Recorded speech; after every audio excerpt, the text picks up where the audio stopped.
अस्सलामुअलैकुम, मैं हूँ अफशा। आप लोग रियल तेलंगाना पे देख रहे हैं तकरीन खबरनामा। तो सबसे पहले अपन सुर्खियाँ देखेंगे। सुर्खियाँ बोले तो हेडलाइंस। तेलंगाना के चीफ मिनिस्टर के चंद्रशेखर राव तेलंगाना राष्ट्रीय समिति लेजिस्लेटिव पार्टी की मीटिंग की सदारत करे और कितने की अहम फैसले करे। विशाखापट्टनम में एक कॉलेज के स्टूडेंट पे सेलफोन की चोरी का इल्जाम लगा के साथ ही स्टूडेंट का हमला करके पूनम खान कर दिए।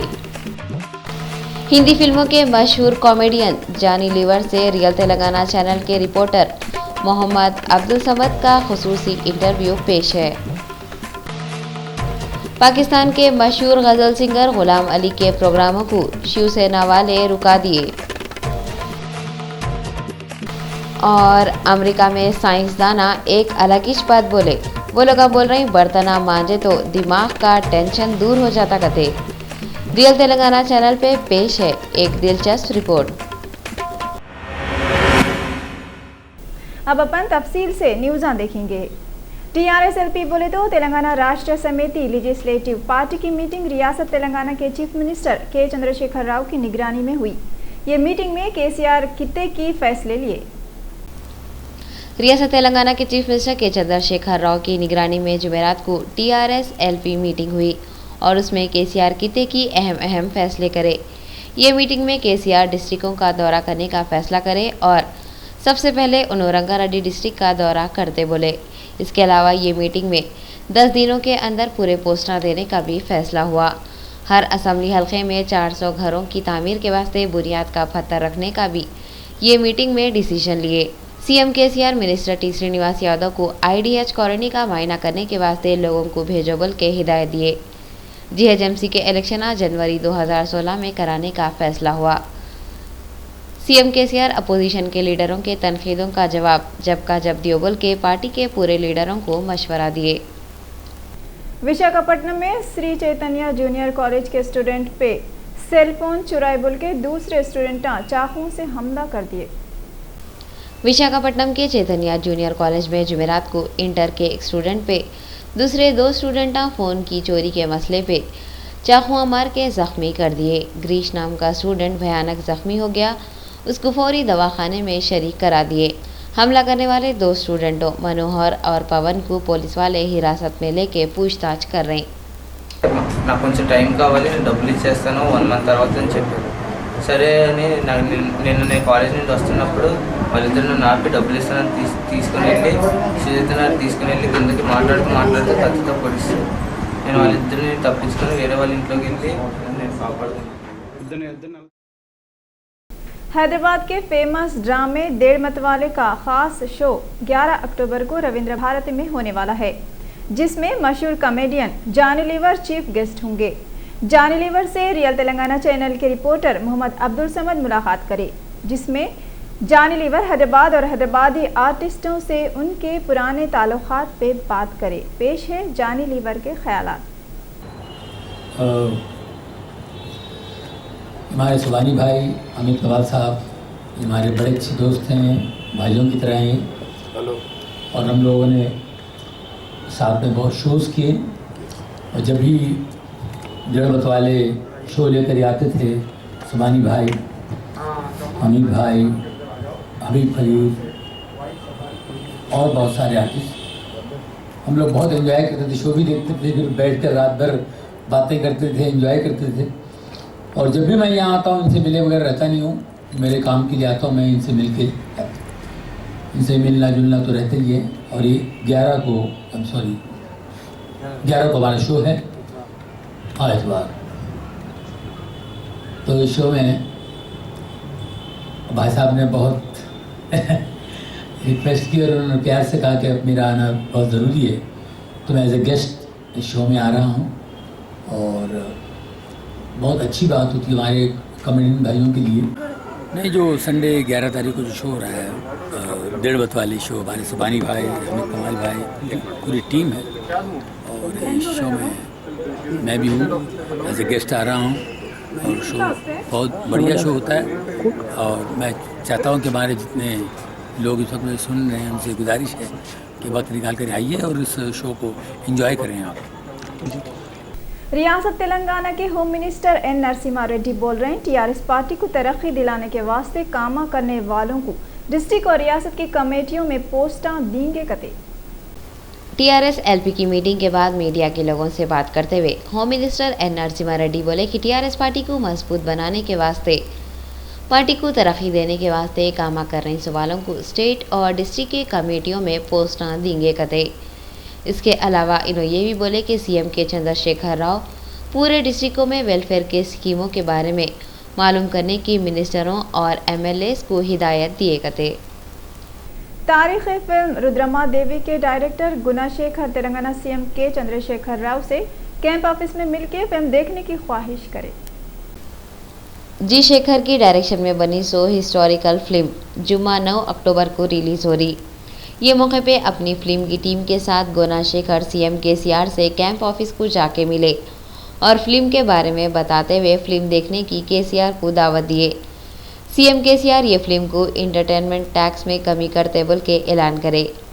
काकतिया के शाही अंदाज को और रुद्रमा देवी की अहमियत को बेहतरीन तरीके से ये फिल्म में दिखाए बोल के सीएम केसीआर गुणाशेखर को मुबारकबादी दिए। सीएम बोले ऐसे फिल्म ज़्यादा से ज़्यादा बनाए तो अच्छा रहता और ऐसे फिल्मों को बढ़ावा देने में हुकूमत भी साथ देती कते। वाईएसआर कांग्रेस पार्टी के प्रेसिडेंट जगन मोहन रेड्डी की भूख हड़ताल दूसरे दिन में दाखिल हो गई। अलग अलग पार्टियों और सोसाइटी के लोग उनसे हमदर्दी जाहिर करें। आंध्रा को खुसूसी दर्जा दिलाने के वास्ते गुंटूर में वाईएसआर कांग्रेस पार्टी के सदर जगन मोहन रेड्डी भूख हड़ताल कर रहे हैं। जुमेरात के दिन उनको भूख हड़ताल करते हुए दूसरा दिन हो गया। उन्होंने बोल रहे हैं आंध्र प्रदेश को तरक्की दिलाने में तेलुगु देशम पार्टी की हुकूमत फेल हो गई कते। उन्होंने ये भूख हड़ताल सेंटर गवर्नमेंट पे दबाव डालने कर रहे हैं। जगन भूख हड़ताल कर रहे हैं बल्कि सिर्फ वाईएसआर पार्टी के लोग नहीं बल्कि दूसरे पार्टियों और सोसाइटियों के भी कितने की लोग आके उनसे हमदर्दी जता रहे। बीजेपी के state president Kishan Reddy TRS हुकूमत पे फुल औंटे। बीजेपी के स्टेट प्रेसिडेंट किशन रेड्डी तेलंगाना हुकूमत पे एतराज़ करते हुए बोले टीआरएस हुकूमत अपोजिशन पार्टियों के लोगों को सस्पेंड करके मानसून सेशन को मजाक बना दी कते। उन्होंने बोले किसानों के कर्जे थोड़े थोड़े माफ़ करे तो कोई फ़ायदा नहीं है, किसानों के कर्जे पूरे को माफ़ करे तो किसानों की परेशानी दूर होती। किशन रेड्डी टीआरएस हुकूमत पे इल्ज़ाम लगाते हुए बोले टीआरएस पार्टी इलेक्शन में करी 100 वादों को भूल गई हुई है। वाईएसआर कांग्रेस के नागरी के एमएलए रोजा रियासत आंध्र प्रदेश के chief minister N Chandrababu Naidu के ऊपर वोट औंट लिए। वाईएसआर कांग्रेस पार्टी के सदर वाईएस जगन मोहन रेड्डी रियासत आंध्र प्रदेश को खास दर्जा दिलाने के वास्ते भूख हड़ताल कर रही। वो जगह पे जाके नागरिक के एमएलए रोजा तकरीर करते हुए रियासत आंध्र प्रदेश के सीएम चंद्रबाबू नायडू के ऊपर पुकार लिए। उन्होंने बोले कि चंद्रबाबू नायडू आंध्र प्रदेश के वास्ते खास दर्जे के बजाय खास पैकेज में इंटरेस्ट बता रहे। एमएलए बोले कि नोट के बदले वोट के केस में खुद को बचाने के वास्ते चंद्रबाबू नायडू ऐसे हरकतें कर रहे कते। उन्होंने टीडीपी को चैलेंज करते हुए वाईएस जगन कर रही सो दीक्षा गलत है बोल के साबित करो बोले। వచ్చే లాభాల గురించి తెలియజేసి వాళ్ళ ద్వారా మీ మెడలు వంచి మీ నోరు మూయిస్తాడని కూడా ఈ సందర్భంగా తెలియజేస్తున్నాను। ఈ రోజు చంద్రబాబు నాయుడు గారికి ప్రత్యేక హోదా అంటే చాలు జైలు గుర్తుకొస్తుంది। ఆ జైలుకు పోకుండా కేసు నుంచి తప్పించుకోవడం కోసం ఈ ప్రత్యేక హోదాని కోల్డ్ స్టోరేజ్ లో పెట్టాలనుకుంటున్నాడు। ఈ రోజు ఎందుకో తెలుగుదేశం పార్టీలో ఉన్న పచ్చ నాయకులందరికీ కూడా आंध्र प्रदेश के नए कैपिटल अमरावती के संग बुनियाद की तारीख जैसा जैसा नजदीक आ रही तैयारियां वैसे जोरों शोर से बढ़ते जा रही। आंध्र प्रदेश के नए कैपिटल अमरावती के संग बुनियाद के इंतजाम फुल जोरों पे है। झाड़ों की कटाई, सड़कों की तामीर दिन रात हो रही। 22 अक्टूबर को संग बुनियाद के प्रोग्राम को कामयाब बनाने और पुरसुकून बनाने के वास्ते गुंटूर और विजयवाड़ा के पूरे स्टार होटल और गेस्ट हाउस बुक कर लिए। संग बुनियाद के प्रोग्राम में इंडिया के prime minister Narendra Modi, Singapore के प्राइम मिनिस्टर के अलावा मुल्क के कितने की मिनिस्टर और स्टेट के चीफ मिनिस्टर भी शरीक हो रहे। ऐसा मालूम हुआ ये फंक्शन में तेलंगाना के चीफ मिनिस्टर के चंद्रशेखर राव भी शरीक होने वाले हैं। नलगोंडा डिस्ट्रिक्ट में हुए सो रोड एक्सीडेंट के जख्मियों की मिजाज पुरसी डिस्ट्रिक्ट कलेक्टर सत्यनारायण करे। चारशंबे को नलगुंडा डिस्ट्रिक्ट के रामन्नापेट कने आरटीसी बस और लारी के बीच में हुए सो रोड एक्सीडेंट के बाद बस ड्राइवर के साथ 10 लोग मर गए थे और 17 लोग जख्मी हुए थे। जख्मियों को इलाज के वास्ते नारकटपल्ली के कामिनेनी हॉस्पिटल में शरीक करे थे, जहाँ पे 2 लोगों की हालत बहुत ही सीरियस है बोल के वो लोगों को हैदराबाद को भेजा दिए थे। जुमेरात के दिन डिस्ट्रिक्ट के कलेक्टर और R&B के सेक्रेटरी सुनील शर्मा कामिनेनी दवाखाने को जाके जख्मियों की तबीयत का हालचाल पूछे और ये एक्सीडेंट के बारे में डिटेल मालूम करे कते। కాళ్ళు పైకైనా ఈ జబ్బల కాడికి దిగిపోయింది. నేను ఇట్లనే కూర్చున్నాను రాను బాబు. నాకు ఏడ్చేందుకు కూడా ఊపిరి లేదు. నేను అయిపోయింది అనుకున్న తండ్రి. అందరూ తలకాయలు కాళ్ళు చేతులు తుంటలు అయ్యిండ్రు, ఇరికిపోయిండ్రు నాన్న. నేను ఎట్లా నన్ను దేవుడు బయటికి తీసిండో తెలియదు, కానీ ఆ డ్రైవర్ వచ్చినప్పుడైతే నాకైతే అవసరం లేదు. इंडिया के प्राइम मिनिस्टर नरेंद्र मोदी जुमेरात के दिन बिहार के 4 शहरों में तकरीरें करें। जैसा जैसा बिहार का इलेक्शन नज़दीक आ रहा, लीडरों की रातों की नींद और दिन का चैन हराम होते जा रहा। अचानक पूरे इंडिया को बिहार की गरीबी और तकलीफ का ख्याल आ रहा। सब लीडरां बिहार की तरक्की और खुशहाली के वास्ते कमरां कस के निकल गए हुए हैं। शहंशाह तरक्की सपनों के सौदागर इंडिया के प्राइम मिनिस्टर नरेंद्र मोदी एक दिन में 4 शहरों का तूफानी दौरा करे। उन्होंने जुमेरात के दिन मुंगेर, समस्तीपुर, बेगूसराय और नवाड़ा में तकरीरें करे। उन्होंने रैलियों में आए 100 लोगों को देख के खुशी से बोले, ये रैली नई रेला है जो 60 सालों से बिहार को तबाह करने वालों को बहा के फेंक देंगा। उन्होंने बोले, मैं जहाँ तक देख रहा हूँ मुंडेच मुंडे माथेच माथे दिख रहे। उन्होंने बोले, मेरे को साफ साफ दिख रहा बिहार के लोग मान लिए और ठान लिए एनडीए की सरकार बना के रहेंगे। लोगों के दिलों में अब कौन जीतेगा बोल के शक बाकी नहीं है।